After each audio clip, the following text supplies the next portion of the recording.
भगवान ब्रज में ऐसी लीलाएं कर रहे। भगवान की लीला अनंत है, अनंत लीला है। देखिए ऐसी लीला है कि जो भगवान के भक्त हैं वो तो इनमें आनंद लेते हैं, लेकिन ये हर किसी के मन को विचलित कर देती है। लीलाएं ऐसी हैं, लोग इन लीलाओं को साधारण समझते हैं। जैसे आज का साधारण लड़की और लड़के का जो रिश्ता होता है, वैसे इन ब्रज की लीलाओं का आकलन करते हैं। लेकिन ये लीलाएं दिव्य हैं, दिव्य। इन लीलाओं की जो इन जो लीलाओं का आनंद है वो सुखदेव जी जैसे ज्ञानी, शंकर जी जैसे आज मग्न हो जाते, इनमें मस्त हो जाते। सनकादिक, ब्रह्मा जी, शेष, शारदा सभी इसमें अपना सब कुछ खो बैठते। कहते हैं ना, भगवान की लीला का कोई पार नहीं पा सकता है, कोई पार नहीं पा सकता। हम भगवान की लीलाओं को तरह तरह से लेते हैं, लेकिन भगवान निस्संदेह योगी हैं, योगी, और उनकी लीलाएं भी योग से भरी हुई हैं, लेकिन ये हमारी समझ में नहीं आती हैं, इसलिए हमने उन्हें और तरीके से ले लिया है। लेकिन भक्त का हृदय जानता है कि भगवान की लीला कैसी है, इसलिए इन लीलाओं पर हमें शंका नहीं करनी चाहिए। ये आनंद के लिए लीला है, आनंद के लिए। बड़े बड़े ऋषि मुनि हार गए, लेकिन भगवान की लीला का पार नहीं पाया। बड़े बड़े ऋषि मुनियों ने और ध्यान किया, जो ईश्वर उनके ध्यान में नहीं आते वो आज यशोदा के आंगन में तरह तरह की क्रीड़ाएं कर रहे हैं, लीलाएं कर रहे हैं। गोपियां जिन्हें छाछ के कारण नचाती हैं, किसको नचाती हैं? जिसकी एक भ्रकुटी टेढ़ी करने पर प्रलय हो जाएगी, वो आज गोपियां उसे नचाती हैं माखन के पीछे। वो यशोदा के डर से और ऐसे करके थरथर कांपता है, जिसके कारण तीनों लोग कांपते हैं। जिसकी एक भ्रकुटी टेढ़ी होने पर प्रलय हो जाए, वो आज यशोदा के डर से आज ऐसे करके ऊं करके रोता है। धन्य है वो यशोदा। यशोदा ने और नंद बाबा ने कौन सा पुण्य किया था जिसके कारण ये इनके आंगन में आए थे। शेष गणेश महेश दिनेश सुरेश जाय निरंतर गावे, जाय अनादि अनंत अखंड अछेद अवेद सुवेद बतावे। नारद शेष को व्यास रटे, पचिहारे तऊ पुण्य पार न पावे।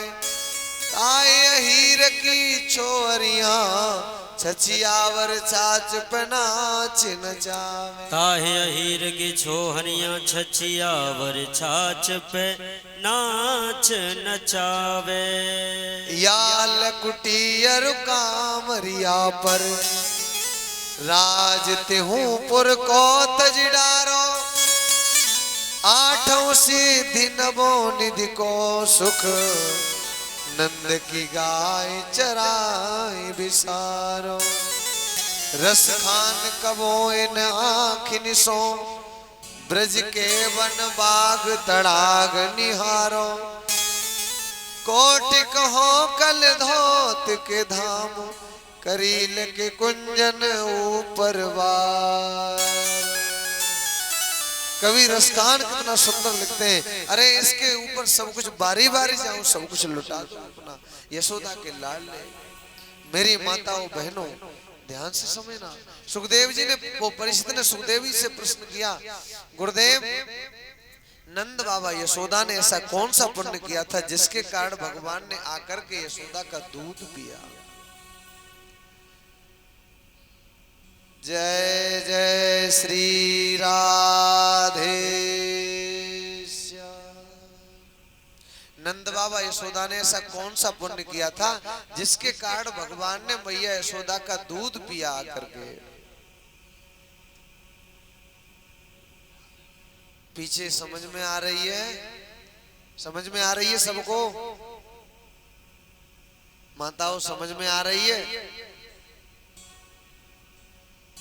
एक दो ही कह रहे हैं, बाकी के ध्यान सब उठाओ हाथ, तब बताओ समझ में आ रही है? हाँ तो ठीक है। अब बड़ी अच्छी बहुत महत्वपूर्ण बात है जो आप शायद नहीं सुनेंगे, सुनना बड़ी अच्छी बात है।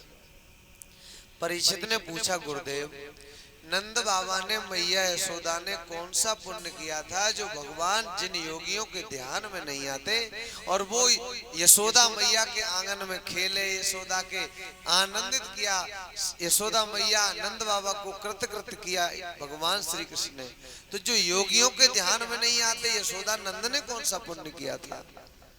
तो सुखदेव जी कहते हैं, परीक्षित ये नंद बाबा और मैया यशोदा पूर्व जन्म में द्रोण और धरा नाम के वसु थे। वसु, ये मैया जो यशोदा थी पूर्व जन्म में इनका नाम था धरा, और जो नंद थे उनका नाम था द्रोण। ये दोनों वसु थे, वसु। अब समझना मेरी माताओं बहनों, बड़ी अच्छी बात है, महत्वपूर्ण बात है, गौर करना। जब इन दोनों का विवाह हुआ, किसका? द्रोण का और धरा का। धरा देवी पूर्व जन्म में धरा नाम था इनका, अब यशोदा बनी है। अब मैं इनके पूर्व जन्म की बात बता रहा हूं। तो इनका जब विवाह हुआ था तो विवाह में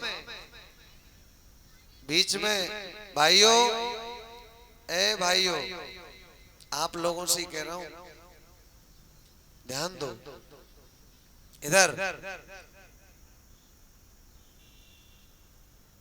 काली बनियान वाले भैया समझना,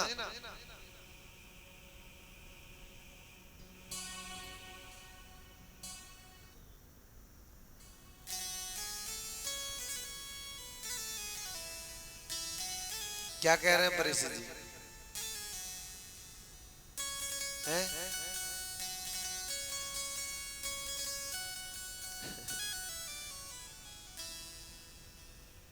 बताओ बेटी, बताओ, कोई बेटी बताएगी क्या कह रहा था कथा के प्रसंग में? मैं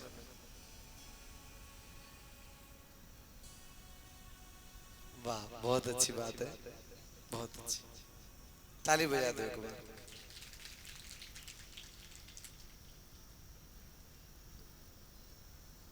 बिल्कुल ऐसे ही शांत रहना। इनका जब विवाह हुआ था पूर्व जन्म में द्रोण और धरा का, तो धरा ने द्रोण से कहा अपने पति से विवाह के समय, स्वामी मेरी एक बहुत बड़ी इच्छा है, मैं ये चाहता हूं। द्रोण ने पूछा, देवी तुम्हारी इच्छा क्या है?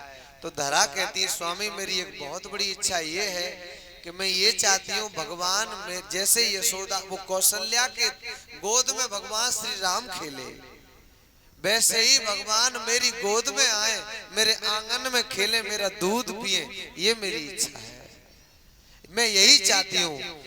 तो द्रोण ने कहा, देवी इसके लिए हमें बड़ा त्याग करना पड़ेगा। क्या करना पड़ेगा? हमें अकेले रहना पड़ेगा, ब्रह्मचर्य का पालन करना पड़ेगा और अतिथियों की सेवा करनी पड़ेगी। अतिथि जो भी घर में आए उसकी सेवा करनी पड़ेगी और ब्रह्मचर्य का पालन करना पड़ेगा। धरती पर सोना पड़ेगा, कम खाना पड़ेगा, श्रृंगार से फैशन से दूर रहना पड़ेगा। ये जीवन अगर तुम्हें साधु जीवन अगर पसंद हो तो भगवान निश्चित तुम्हारी गोद में आएंगे, तुम्हारे बेटा बन करके आएंगे। तो धरा देवी ने कहा, मेरे स्वामी आप जैसा कहो मैं वैसा ही करूंगी, लेकिन आप मेरी गोद में भगवान आ जाएं, बस मैं और कुछ नहीं चाहती।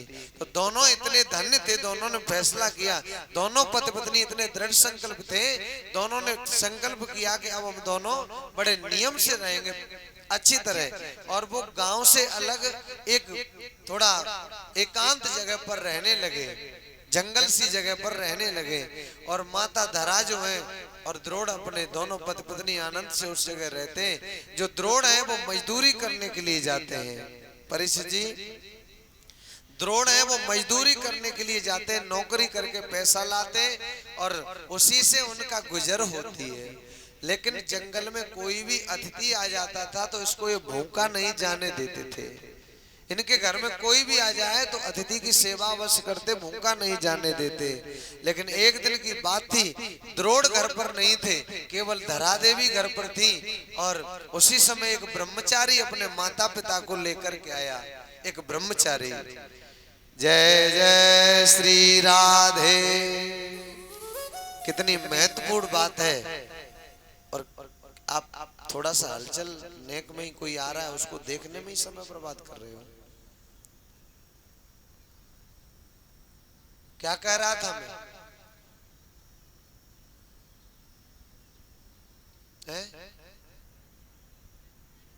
हाँ, ब्रह्मचारी अपने माता पिता को लेकर के आए, लेकिन द्रोण घर में नहीं थे, धरा थी।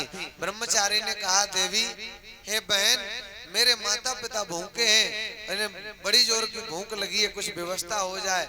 मैं बड़ी आशा लेकर के आपके पास आया हूँ, अपने माता पिता को लेकर के थोड़ी भोजन की व्यवस्था हो जाती। अब मैया धरा देवी चक्कर में पड़ गई, घर पे पतिदेव है नहीं और घर में अनाज का एक दाना नहीं है, न तो आटा है, न दाल है, न चावल है। अब इन्हें क्या खिलाऊं? घर में अतिथि आए हैं और घर में जो अतिथि आता है अगर भूखा लौट गया, विमुख लौट गया, तो अतिथि जो है ग्रस्त के पुण्यों को लेकर के चला जाता है और अपने पाप छोड़ जाता है। और मेरे घर से आज तक कोई अतिथि भूखा नहीं गया, कोई अतिथि लौट करके नहीं गया आज तक मेरे घर से। अगर ये अतिथि आज लौट गए तो बड़ी बात बिगड़ जाएगी। जय जय श्री राधे श्याम। समझ लेना, बात बड़ी महत्वपूर्ण है। ये जो देख रहे हो ये आपका कोई किसी काम की कोई चीज नहीं है। आपकी जिस चीज पर आपकी नजर है वो आपके किसी के कोई काम की नहीं है, लेकिन बात आपके काम की है। समझना गौर से। क्या कहा है?